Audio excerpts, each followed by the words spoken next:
अस्सलाम वालेकुम दोस्तों। उम्मीद करता हूँ आप लोग खैरियत से होंगे। आज ये वीडियो बनाने का मकसद आप लोगों को इन्फॉर्मेशन देना है कि कैसे हम टाइमली अपना ऑफ़र लेटर या एकेडमिकली अनकंडीशनल अवेल कर सकते हैं। तो इसके लिए आप लोगों को 3 बातों का लाज़मी ख़्याल रखना होगा कि आप अगर अपना एप्लीकेशन प्रोसेस किसी कंसल्टेंट के थ्रू या ऑफ़िशियल रिप्रेजेंटेटिव के थ्रू करवा रहे हैं, तो सबसे पहले आप उसे अपना जितना भी एकेडमिक रिकॉर्ड है, उसको सही तरतीब के साथ सेंड करें, जिसके अंदर आपके सर्टिफ़िकेट्स आएँगे, ट्रांसक्रिप्ट्स आएँगी, आपका एजुकेशनल एक्सपीरियंस, आपका जॉब एक्सपीरियंस और आपका रिकमेंडेशन लेटर्स इन्वॉल्व होता है। उसके बाद आप लोगों ने इस बात का ध्यान रखना है कि जिस फ़ील्ड के अंदर आप लोग एडमिशन ले रहे हैं, उस फ़ील्ड से रिलेटेड ही आपने प्रीवियस डिग्री के रिकमेंडेशन लेटर अटैच करने हैं। आया मसलन कि आप मैनेजमेंट फ़ील्ड के लिए अप्लाई कर रहे हैं और आपने किसी और प्रोफ़ेसर, किसी और इर्रेलेवेंट फ़ील्ड के प्रोफ़ेसर का रिकमेंडेशन लेटर अटैच किया हुआ है। तो ये चीज़ें हैं, ये मैटर करती हैं। अगर ये चीज़ें परफेक्ट होंगी तो आपका ऑफ़र लेटर टाइमली जनरेट होगा। उसके बाद आपने तीसरी चीज़ पे ज़्यादा ध्यान रखना है कि किस तरीके से आपने अपनी पर्सनल स्टेटमेंट बनानी है। मतलब आपने अपने कंसल्टेंट के सहारे पे नहीं रहना, आपने अपनी पर्सनल स्टेटमेंट खुद प्रिपेयर करनी है कि आपका एकेडमिक बैकग्राउंड क्या है, आपका फैमिली बैकग्राउंड क्या है, आप अपनी फ़ीस को कैसे मैनेज करेंगे, आपके रिसोर्सेज़ क्या हैं और आप किस तरीके से अपने करियर गोल्स को लेके चलेंगे। आपने अपने पॉइंट के हिसाब से पर्सनल स्टेटमेंट बनानी है और जब आपका इंटरव्यू होगा, क्रेडिबिलिटी इंटरव्यू के लिए पर्सनल स्टेटमेंट के हिसाब से ही आपसे क्वेश्चन पूछे जाते हैं और वो आपके आंसर पर्सनल स्टेटमेंट के हिसाब से मैच किए जाते हैं। तो इसलिए पर्सनल स्टेटमेंट को बहुत अच्छे तरीके से बनाएँ, ध्यान से बनाएँ, कभी भी कंसल्टेंट के सहारे पे ना रहें, क्योंकि पर्सनल स्टेटमेंट ही आपको क्रेडिबिलिटी इंटरव्यू में कामयाब कर सकती है। और जिन स्टूडेंट का क्रेडिबिलिटी इंटरव्यू कामयाब होता है, वही एकेडमिकली अनकंडीशनल ऑफर लेटर लेने में कामयाब होते हैं। तो मेरा आज का मकसद ये था कि मैं आप लोगों को इन्फॉर्म कर सकूँ कि वो कौन-कौन सी बेसिक पॉइंट है जिसको फॉलो करके ये चीज़ें अवेल कर सकते हैं। उसके बाद हम बात करते हैं कैश लेटर की। कैश लेटर अवेल करने का सबसे मेन तरीका यही है कि जिस दिन से आपने अपना एप्लीकेशन प्रोसेस स्टार्ट किया है, उसी दिन से ही आप अपना बैंक स्टेटमेंट भी तैयार करना शुरू कर दें। बैंक स्टेटमेंट बहुत ज़रूरी है, क्योंकि बैंक स्टेटमेंट के बिना पे ही आपको कैश लेटर इशू होगा। और एक चीज़ मैं यहाँ पे वाज़ेह करता चलूँ कि कैश लेटर आपका रीजनल ऑफिस आपको प्रोवाइड करता है, क्योंकि mature bank statement, account maintenance certificate को जब आपका रीजनल ऑफिस चेक करता है, उसको क्रॉस वेरीफाई करते हैं कि ये फॉर्ज, टेम्पर और फेक तो नहीं है और वो 30 डेज़ उसने पूरे किए हैं, तभी वो आपको कैश लेटर इश्यू करेगा। तो मोस्ट इम्पोर्टेंटली आपको जब भी अपना एप्लीकेशन प्रोसेस स्टार्ट करें, उसके साथ ही अपनी बैंक स्टेटमेंट भी स्टार्ट कर दें, ताकि अब जनवरी इनटेक के अंदर सबसे प्रॉब्लम यही आती है कि आपका ऑफर लेटर भी इशू हो गया होता है, लेकिन कंसल्टेंट हमारी बैंक स्टेटमेंट स्टार्ट नहीं करते और जब तक हमारे पास 30 डेज़ की बैंक स्टेटमेंट नहीं होगी, हमारे पास बैंक स्टेटमेंट का प्रूफ नहीं होगा, तब तक हमें रीजनल ऑफिस कैश इश्यू नहीं करेगा।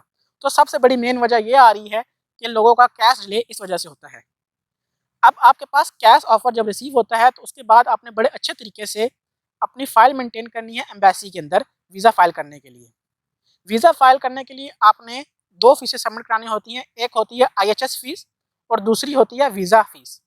आईएच फ़ीस आपकी इंटरनेशनल इमिग्रेशन हेल्थ सरचार्ज कहलाती है और लोग यहाँ पे अपने आप को इस चीज़ से अपना डबल माइंड कर लेते हैं कि वो पर ईयर की फ़ीस के हिसाब से जा रहे होते हैं। लेकिन आपने पर ईयर की फ़ीस के हिसाब से नहीं जाना, बल्कि आपने कोर्स लेंथ की फ़ीस के हिसाब से जाना है।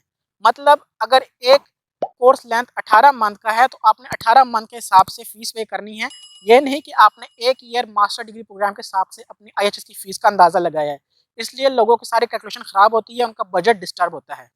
इससे के हिसाब से 363 पाउंड आपके स्टैंडर्ड वीज़ा एम्बेसी फ़ीस बनती है और प्रायोरिटी फ़ीस अगर लेनी है, तो उसके एक्स्ट्रा आपको 220 रुपीज़ भी 220 पाउंड भी पे करने पड़ेंगे। तो इस फ़ीस को भी आपने साथ-साथ कैलकुलेट करना है। उसके साथ-साथ आपके पास ट्यूबरक्लोसिस टेस्ट भी होने चाहिए, क्योंकि ये आपको वहाँ पे मेंशन करेगा कि आप हेल्थी फिज़िकल हैं, आपके लंग्स सही तरह ऑपरेट कर रहे हैं। ठीक है? उसके बाद आप जब अपनी अपॉइंटमेंट लेते हैं और अपॉइंटमेंट लेने के बाद जब आप वीएफएस ऑफिस विजिट करते हैं, तो आपने सबसे पहले ध्यान रखना है कि आप जितने भी डॉक्यूमेंट्स लेकर जा रहे हैं, अपना एकेडमिक रिकॉर्ड लेकर जा रहे हैं, official statement, bank statement, maintenance certificates, जितने भी प्रूफ्स हैं, ट्यूबर क्लासेस, वो सारे ओरिजिनल फॉर्म में लेकर जाएँ। और वो जितने भी डॉक्यूमेंट्स लेकर जा रहे हैं आप, उनका साइज़ A4 होना चाहिए, क्योंकि वहाँ पे वो लीगल साइज़ को एक्सेप्ट नहीं करते। वो कहते हैं आप इसकी फ़ोटोकॉपी करा कर लेकर आएँ, और वीएफएस के अंदर बहुत सी चीज़ों के पैसे बहुत एक्स्ट्रा चार्ज किए जाते हैं, इसलिए सबका बजट ख़राब होता है। आपने जब वीएफएस ऑफिस विज़िट करना है तो तकरीबन अपने जेब में 10 से 12,000 रुपए ज़रूर रख के लेके जाएँ। जब आप वीएफएस ऑफिस जाएँगे तो वहाँ पे बैग्स अलाउ नहीं होते, आप अपना बैग्स गाड़ी में रख के जाएँ। मोबाइल सबमिट कराना होता है, कोशिश है कि अपना मोबाइल ना लेके जाएँ। अब आपने डॉक्यूमेंट्स A4 साइज़ में लेके जाने हैं। वहाँ पे स्कैनिंग के जो चार्जेस हैं वो तकरीबन 5000 के करीब हैं, ठीक है? जब आप अपने डॉक्यूमेंट्स स्कैन कराएँगे, उसके बाद वो आपको फ़ीस स्लिप देगा, आप स्कैनिंग की फ़ीस सबमिट कराएँगे। उसके बाद फिर वो आपको बायोमेट्रिक के लिए कहेगा, वहाँ पे आपकी बायोमेट्रिक होगी, आपकी तस्वीर खींची जाएगी और आपका आपका पासपोर्ट सबमिट हो जाएगा। मोस्ट इम्पोर्टेंट थिंग, जब भी आप वीएफएस ऑफिस जाएँ, तो वहाँ पे मैं कोशिश करूँगा, क्योंकि मेरा भी बैड एक्सपीरियंस रहा है, आप वहाँ पे टीसीएस की सर्विस को अवेल ना करें। हालाँकि टीसीएस के चार्जेस उन्होंने 2900 रुपीज़ रखे हैं, लेकिन ये इनकी टीसीएस सर्विस बिल्कुल पैथेटिक है। ये लोकल कोरियर सर्विस को आपका पासपोर्ट हवाले कर देते हैं, और लोकल कोरियर सर्विस बहुत टाइमली और डिले करते हैं आपके प्रोसेस को। 3 से 4 दिन और मोस्ट डेज़ में वो 10 दिन तक बात चली जाती है।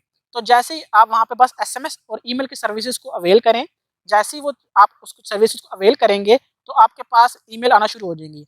जैसे ही आपके पास कलेक्शन ईमेल की ईमेल रिसीव होती है, तो आप वीएफएस के ऑफिस विज़िट करें और अपना पासपोर्ट कलेक्ट कर लें। तो ये कुछ ऐसी इंपॉर्टेंट चीज़ें हैं जिनका प्रोसेस चल रहा है, जो वीएफएस के प्रोसेस तक पहुँच गई हैं, और जिन्होंने क्रेडिबिलिटी इंटरव्यू टेस्ट कंप्लीट कर लिया है और कैश लेटर उनका फँसा हुआ है। तो मैंने इस वीडियो में आप सबको इन्फॉर्म कर दिया है कि कैश लेटर के लिए आपके पास bank statement, mature bank statement होनी चाहिए, तभी आपको रीजनल ऑफिस कैश इश्यू करेगा। तो अगर आपको इस टॉपिक से रिलेटेड, इन चीज़ों से रिलेटेड कोई भी इन्फॉर्मेशन चाहिए, तो कमेंट सेक्शन में मुझे ज़रूर आगाह कीजिए। मेरा इंस्टाग्राम हैंडल है उमर गफूर 1993। इस वीडियो में मेंशन भी कर दूँगा उसका लिंक। आप जाके वहाँ पे मेरे से भी कोई भी इससे रिलेटेड क्वेश्चन हो, मुझसे डिस्कस कर सकते हैं। होपफुली आपको मेरी वीडियो पसंद आई होगी। आज के लिए इतना ही। अल्लाह हाफ़िज़।